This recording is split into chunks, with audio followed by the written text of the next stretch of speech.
हमारे जैसा मुल्क जो है उसको उसके हमने आईएमएफ के भी पैसे देने हैं।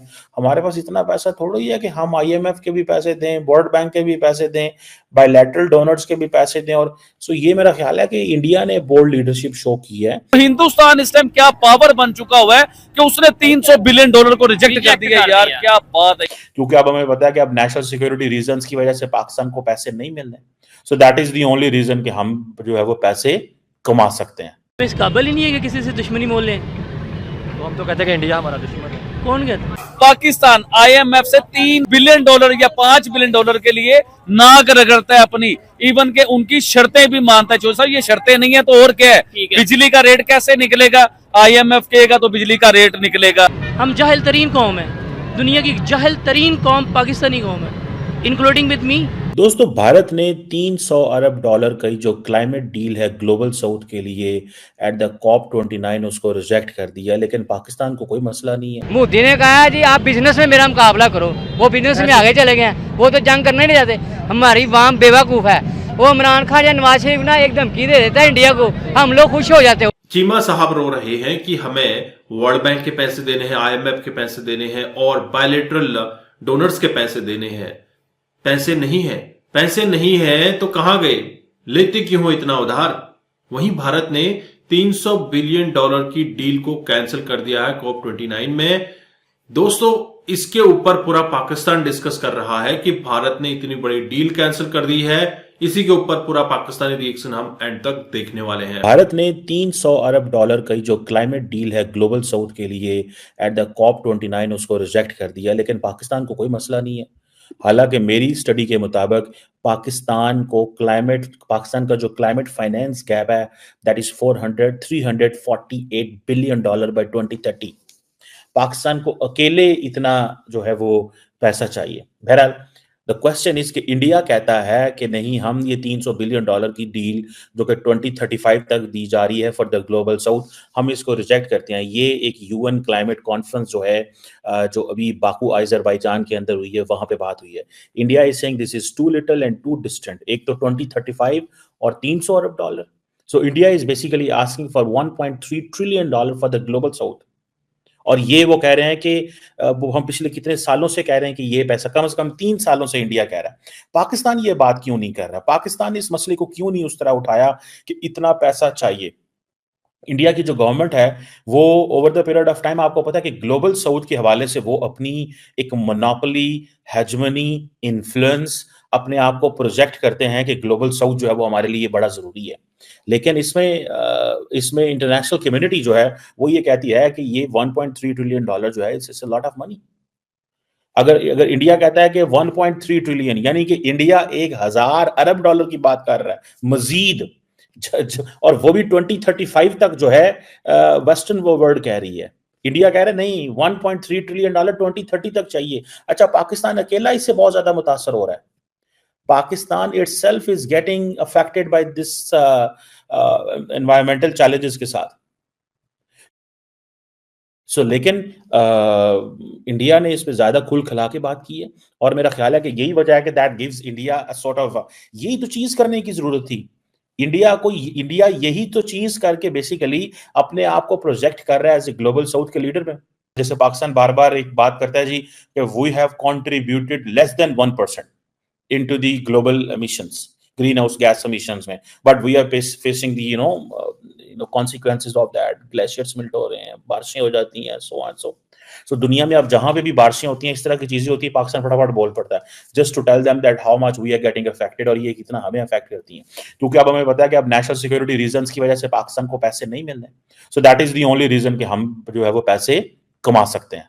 सो ये एक जिसे कहते हैं ना है। अब इंडिया जो है वो बेसिकली ये जो नॉर्थ साउथ की जो डिबेट है ना, इसको वो लीड कर रहा है। ठीक है जी, वो इसको लीड कर रहा है और वो कह रहा है कि भाई हम जो है वो हमें हमें हमें हम बात करेंगे साउथ की। ठीक है जी, तो द क्वेश्चन इज कि ये जो यूनाइटेड नेशंस बार बार एक चीज कह रहा है, इसमें बाकी ममालिक तो रोल प्ले नहीं करते। अब यूएन भी ये कहता है, यूरोपियन यूनियन भी कहता है कि हमें ये जो डोनर बेस है इसको ब्रॉडन करने की जरूरत है।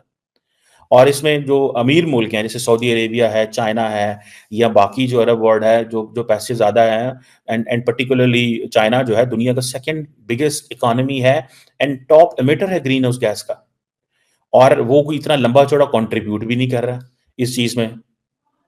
सो ये जो जिसे कहते हैं ना, ये एक चैलेंज है। क्लाइमेट फाइनेंस जो है ये हमारे लिए बड़ा एक मसला है, और हमें तो मुझे तो समझ नहीं है पाकिस्तान की लीडरशिप ने इसके ऊपर बोला क्या है और वो क्यों नहीं करते। अब फॉर एग्जांपल जो लीस्ट डेवलप्ड कंट्रीज हैं, ठीक है जी, और दूसरी तरफ एक तो लीस्ट डेवलप्ड कंट्रीज हैं, उसको वो कहते हैं कि कम से कम मेरा ख्याल है 220 अरब डॉलर तो चलाना चाहिए।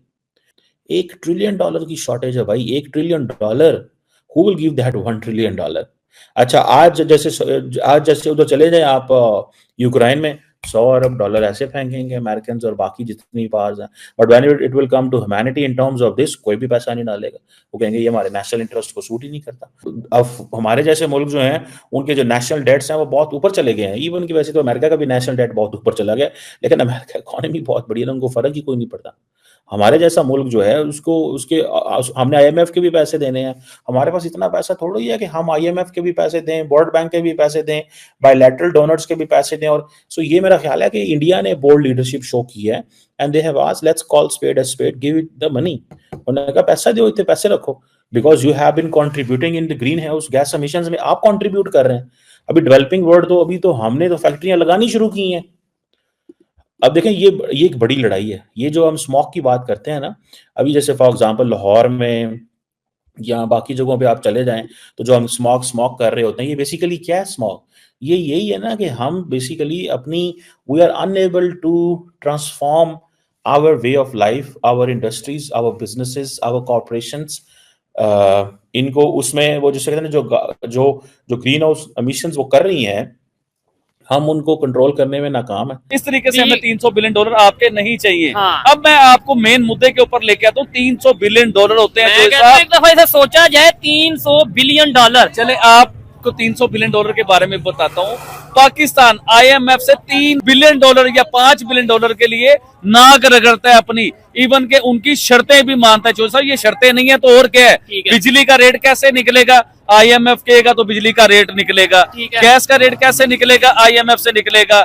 ईच एंड एवरीथिंग पाकिस्तान की कोई भी चीज है IMF के रेट से निकलेगी। आपका मोटरवे गिरवी रखवा देता है IMF, हमारे PIA को गिरवी रखवा देता है IMF। यानी कि IMF हमारा दादा परदादा हर चीज IMF बन चुका हुआ है, और उससे हम $4-5 बिलियन लेने के लिए नाक रगड़ते हैं, उसकी शर्तें मानते हैं। ईच एंड एवरीथिंग जो भी वो कहते हैं हमें मानना पड़ता है, चाहे वो हमारे हक में बेहतर हो चाहे हमारे हक में नुकसान हो। तो हिंदुस्तान इस टाइम क्या पावर बन चुका हुआ है कि उसने $300 बिलियन को रिजेक्ट कर दिया। यार क्या बात है यार, ठीक हो गया। अच्छा आबिद भाई, आपने पाकिस्तान की बात की, नो डाउट इस टाइम भी जो पाकिस्तान की सिचुएशन है, आप इसके ऊपर क्या कहना चाहेंगे? बहुत से लोग तो बात कर रहे हैं, इवन मेन स्ट्रीम मीडिया पे भी आप देख लें या ओवरऑल सोशल मीडिया पे भी जो इस टाइम पाकिस्तान की सूरत हाल है उसके ऊपर कोई ऐसा बात नहीं कर रहा।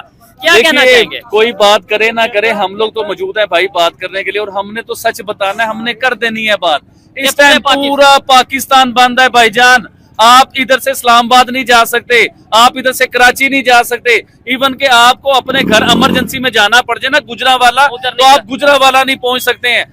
पाकिस्तान इस टाइम कंटेनरों का शहर, कंटेनरों का मुल्क बन चुका है। हमें बताया जाता है भाईजान, मैं तो आपको कहता हूँ चोइस साहब कि आप ये यूट्यूब का काम छोड़ो, ये कंटेनर का काम शुरू कर दो। पाकिस्तान में कंटेनर का बड़ा काम है। तो दोस्तों, आपने ये वीडियो देखी और आपने पाकिस्तानी रिएक्शन सुना। दरअसल पाकिस्तानियों का एक ही हमेशा से ड्रामा रहा है कि पैसा मिल जाए बाकी दुनिया जाए भाड़ में। पाकिस्तान ने न जाने कहां से पैसा लिया हुआ है और सबको उधार चुकाना है।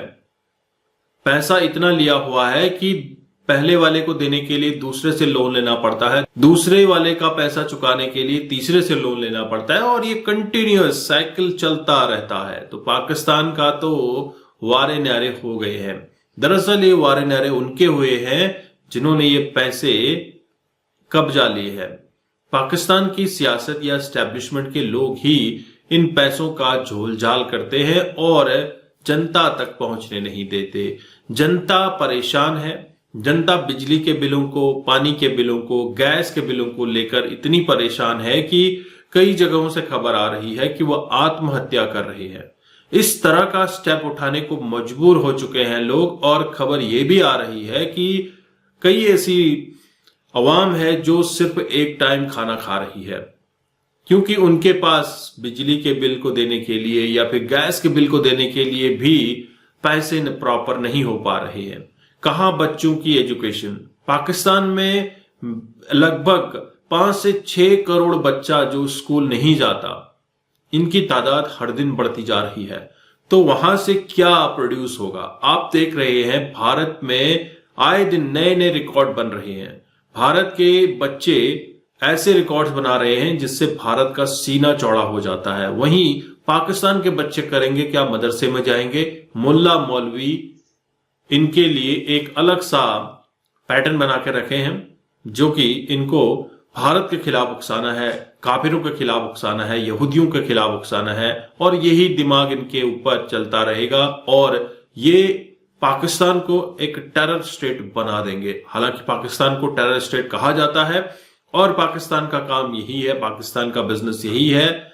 लेकिन पाकिस्तान के युवाओं को अब समझ आने लगी है कि जो कुछ भी हो रहा है, जो कुछ भी हमें मदरसे में सिखाया जाता है, जो एजुकेशन दी जाती है, वो फेक है। हमें ऐसी एजुकेशन चाहिए जो स्किल डेवलपमेंट पे काम करे। साइंस, टेक्नोलॉजी, मैथ्स, इंग्लिश के ऊपर हमें काम करना चाहिए। तरार साहब हमेशा से फोकस करते हैं कि एजुकेशन के ऊपर काम हो। साजिद तरार हमेशा से कहते हैं कि पाकिस्तान की स्थिति को सुधारना है तो उसके लिए सिर्फ एजुकेशन ही एक ब्रह्मास्त्र है। इस ब्रह्मास्त्र का इस्तेमाल पाकिस्तान को करना ही पड़ेगा, भले इसमें समय लगे। लेकिन क्या पाकिस्तान की सियासत, क्या पाकिस्तान की अवाम अपने आने वाली जनरेशन को अच्छी एजुकेशन देने के लिए काम कर रही है? आप जरूर कमेंट कीजिएगा। चैनल पर नए हैं, चैनल को सब्सक्राइब करें। हम आपको मिलते हैं अगले वीडियो में, तब तक अपना ध्यान रखिए। जय हिंद, जय भारत, जय श्री राम।